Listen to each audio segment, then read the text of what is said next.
Our true, authentic, and innate self always remains. No matter what life throws at us or what directions we take, it's always there.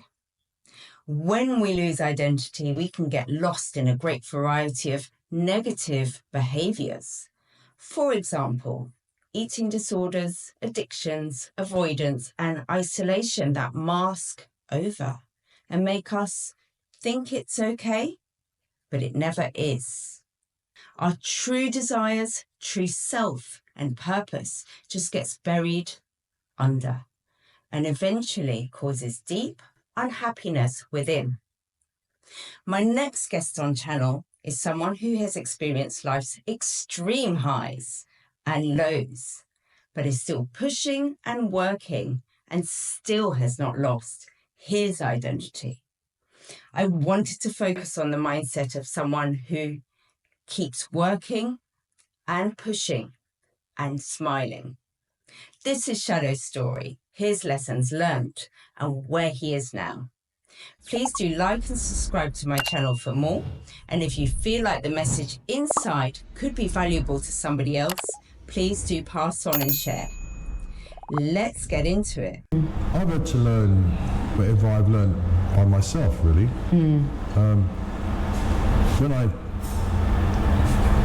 When I think of my childhood, I wonder to myself, I wonder if that's why I am the way I am, or how did I become the way I am?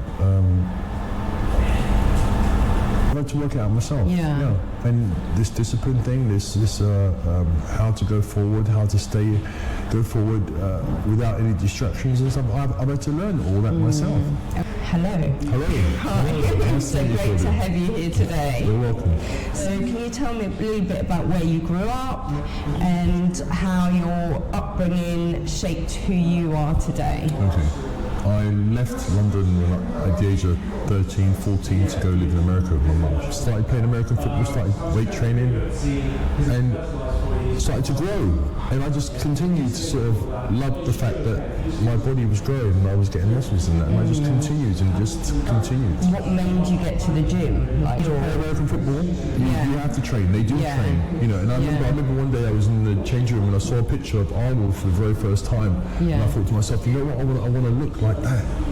I had this desire to look like that, even though I was like 14, 15 years old, but still, because of American football, weight training, getting stronger, and as the years went by, then I started to compete, believe it or not. Won the Junior Britain 3 times in a row, 78, 79, 80. I used to go and come from America to compete as the teenage or junior Mr. Britain.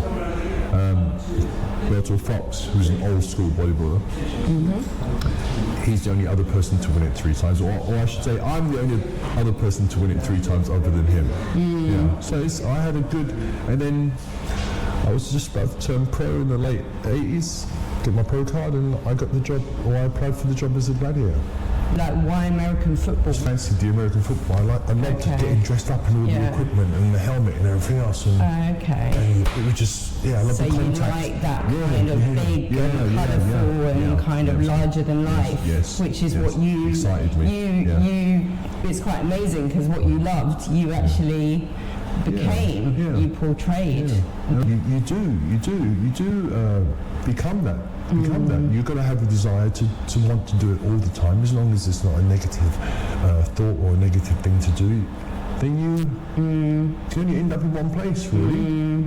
And when you were like developing and getting into the bodybuilding, were you just kind of driven with it? Or possessed with the idea of having that muscle. I remember times training with Fox in the gym, and because I sweat a lot, you never know, but I always used to be crying. Somehow I used to be crying, thinking to myself, will I ever look like that? Will I ever be as full as that? Having that strong desire was incredible, and then it becomes part of your life then, so doesn't it? Did you kind of live and breathe it at those stages? Was it like all you thought about kind of thing? Just doing that. And did it give you lots of confidence? When I left and when I came back from America, people were like, oh my God, Jeff, I can't believe how much you've grown. I had something on me that, was admired by people. So it gave me confidence. So it gave you like structure? It gave you a solid ground. Yeah, to work from. Yeah. Now what can I do? Now what can I do with this? With the body, with the mind, with the how I feel? What can I do with that now? Yeah. I get. Did it change your personality with confidence? No, I didn't become arrogant or anything. I didn't. I wasn't self-centered or anything like that. I was still the very same person. It's had like, you've always been humble, you've always been approachable. Traits that everybody should have and live by it, but it doesn't happen. Well, I worked with a team with Naima Campbell, and she's a bitch. Grace Jones, I was being introduced to her. I put my hand out to shake her hand, and she just stood there looking at me like as if, well, I ain't touching you, you know what I mean? Yeah, by nature, yeah. So, but you can change and be nice, or you can change and be alright, can't you? It's either one. You make the choice of being what kind of change I'm going to make. Yeah, I'm up there now, but I'm still going to deal with my people correct. I ain't start looking down on people or talking to them what they, Wrong types of people around you who will put you in that state of mind.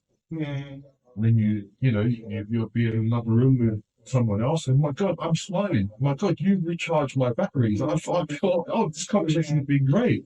Yeah? The next one that you just have to run away. You got to plant a good seed. And you gotta have good people around you, and you gotta have good thoughts, and just don't fill you. I never fill my mind with negative thoughts. I don't want to have negative conversations with you neither. Don't bring nothing to me that is excuse me? Like, why are you telling me shit? What? I don't know that. And I'm not being ignorant by saying that to you, but nothing is supposed to enter my mind that's not. Have you always been that way? Maybe 8 years ago, you could have pointed your finger at me and said a lot of things, but now, no. It's something I had to learn to do, just like everything else. I had to learn to put things in perspective, and learn to put things first, learn to not want, learn to know how to control myself, learn how to control things. And how did you do that? Can you break that down a little bit? That power and desire I used to have when I was doing Class A drugs, for example. There was nothing that could get in the way of that. There was nothing that couldn't prepare me for tomorrow with that situation. Every second of every day was thought about that situation, and to make sure that was there in order for me to function. So that desire, that same desire that I had then, I have now. And always had the desire, but just changed mindset and thought. Now I'm possessed with, yes, my God, what time have I wasted? My God, what time have I wasted? And how much time do I have left? I want to make things right. Because what comes to me is your innate self, your natural self is a very, very passionate person.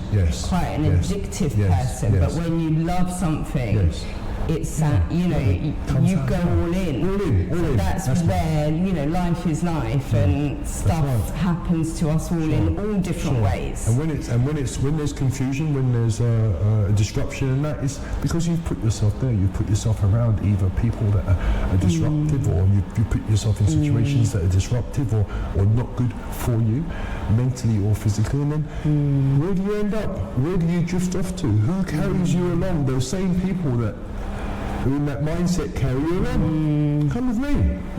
And do you think it's people that can bring you down, or is it ourselves? It's ourselves as far as choice is concerned, but if you've got a helping hand, come on. Don't worry about it, come on. I'll pay for you or whatever, then you'll go. And then before you know it's that whirlwind, isn't it? It's that person or those things aren't there anymore, and you now have to do whatever is possible to achieve them. But you do whatever's possible to achieve them, even though they were so dark and negative on that side. Now let's change it to the other side now, something positive, and a drive and a passion for life itself. Because I would hate to think where I would be now if I didn't, go away from I would hate to think where I would be now. Claudia, if you didn't want? Go away. If I could have booked in, I would have. Because I needed to go. And maybe in some ways, the Gladiator days and all of that, there was so much going on. Yes. That it was, in some senses, did you feel overwhelmed in the amazingness of it? I believe I did. And there's no one there to guide you. There's no one there to say, don't talk to someone, don't do this, don't be that. There's no one there to make sure that your steps are going to be correct and continue. All this going on. I mean, how old were you at that time? 30. I was in my prime, and it was like I was that person that I needed to look to. I didn't have no one I sort of looked to and think, that inspires me. No. Me. Yeah. And me looking the way I'm looking. Did you have the time to look into that person? So maybe a valuable lesson is you need to give yourself that time to learn yourself. Because what it sounds is like you went from the bodybuilding into gladiators and So did you actually have time with yourself? Not really.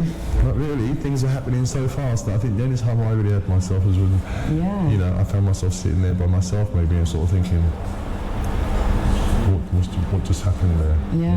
What you're saying is, really, it's not until you've gone however you went back in that time, that it's brought out and actually making you flourish. And you have no outside distractions, nothing's buzzing past you that you think, oh yeah, I want that. Or, so you're focused. The beautiful thing is taking what we learn and having the opportunity and the chance to really grow and develop ourselves, and that's life, happiness in a sense. Happiness. That is. And how do you feel from that time, and now that it's kind of you've learned more about yourself? In a sense? I've become a stronger person. I've become a calmer person. Stop and think type of person. All those nice traits that we all have that sometimes we push to the side or other things sort of cloud them. But did you not stop and think in the past? No. It was Were just, you impulsive? Impulsive, yeah. Impulsive. Yeah. And don't forget, what was driving me was, So I was very impulsive. I didn't stop to think about not too much. And, I think that part of my life is gone. And we're talking about flourishing now. Strong, powerful, and going forward. You talked earlier a lot about getting rid of negativities that lower us and don't make us feel good. What would be your best advice for people with their family, jobs, say they don't get on with their families or they feel that their families are leaving them on a negative ebb? You need to find love within yourself. You can't be left out there sort of, just thinking to yourself, oh, my family doesn't love me and no one cares about me and my life's so up, but no. It's how you've made it. Make some changes. Make some changes within yourself. What about fears? Because a lot of people are fearful, aren't they? They're scared to go to the gym. No, they shouldn't. They shouldn't be. I mean, you're on your path, and you shouldn't sort of enter a place like this where people are on the same journey as you and think that you don't slot in or you shouldn't be there. You should be like I say, you've got to have your blinkers on. You've got to have yourself, and don't worry about that outside, what's going on in the outside. Do you think it helps to calm the mind? Yes, it exhausts your body. When you exhaust your mind in the gym and you've had a good workout and your lungs and your heart are being put to their test, and you just, there's no sort of greater feeling than that, having that. What would you say if you was around a group of friends and they say, let's go to the bar, don't go to training, you're fit enough, you're okay? I would still go to training. Later, fellas. I'll catch you later. I wouldn't even blink at that. I'd just don't go where? To do what? Beer, drinking. Because you was around a group of friends, goes all out of shape, and they say, why are you getting in shape for? You've got your marriage, you've got a wife, you're getting girls. Why are you spending all that time in the gym? What are you getting from it? I'm trying to preserve my life. They reckon every day you train puts 3 days on your life, and I'm trying to believe in that. I honestly don't believe that if you don't do nothing, I believe that your body will collapse. Your muscles as you get older, if they're weak, they won't be able to hold up your frame. And so what happens then? Your shoulders drop, your back drops, everything drops. And if you're just a person that just sits and does nothing, and has never done nothing all your life, my God. What kind of strength, what kind of stamina do you have as you get older? You must have that. Otherwise, you can't have that old part. Very self-disciplined. Yes, trust me. So, and what can you advise to others to help themselves with self-discipline? It gives you self-worth. It gives you self-worth. It gives you a place in the world, a position in the world. having that discipline to go to work every morning, discipline to be on schedule, to be on time, to have things done, get things done. It's a great feeling that, you know, it's something that everyone ashamed is not blessed with. Everyone doesn't wake up with that blessed with that. And what if somebody's disciplined like with their work, but they can't discipline with training? Well, about that. If you can discipline with your work, you can discipline with training. You know, if you've got discipline, you've got discipline. Make the time in 45 minutes out of your day where you can't go and do something, do some training, go for a walk in the park. I don't get that part. So do you think it's then a case that they actually don't want to do it? No, they want to do it. They have the desire to do it. They wish they could do it. They would love to do it. They'd love to see themselves in that position, and they can even see my body when it's finished. But I can't take that journey. I've got too much going on with life and everything that I just can't take that journey. Why? And there's plenty of people out there that will make the excuses so solid to you that they can't train, that you can't find a space to put them because they don't want to train. So what's that thing about making excuses so solid? You make it so solid that you actually believe it. You believe it. You actually believe it. Yeah. So this is the same thought. If we can put this same belief and thought into something positive or a positive direction, then we are good to go. What about if people say, I'm working too hard, the work doesn't give me the schedule, I'm working away in a hotel room, I've got no access to gyms because I'm working away 5 days a week. Okay, I mean, if that's how busy you are, I would just then say to you, mind what you eat. Make that simple change. Start making some real food at home and putting it in a plastic container and bringing it with me, to be honest with you. So let's not concentrate so much on having to go to the gym, because just watch what you eat. The fundamentals then of food. Eating clean and eating real food. And how do you describe eating clean? A baked potato instead of fried potatoes. You know, steamed fish, baked fish. You know, steamed chicken, baked chicken, that grilled chicken, that type of thing. And not eating saturated fats and burgers and chips. We'll say, oh, but I had this social event. Discipline comes in. Choices come in. This is where the discipline and the choices come in. Where do you want to go? You know, what are you looking for? Like if I go out on the weekend, it takes me about a week to recover. Oh my God, I know I'm getting older, but it takes me about a week to recover. That unit in life, isn't it? It comes in all different ways, doesn't it? Even me, a unit today. Do you know what I mean? It's been fantastic. Yes. I would like to get into acting. I would like to get onto Netflix somehow and get into some kind of a program. Just because I like the industry, not so much. I'm looking for the fame and the fortune again. I'm just looking for that work which I enjoy doing. That and the PT in as well would be good to get more clients. You're gonna have to, if you go to America, you're gonna have to play the bad guy because you're gonna have a British accent.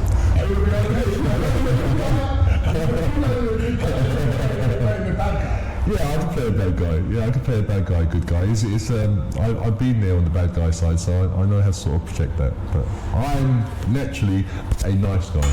Yeah. Instagram, TikTok, and Facebook.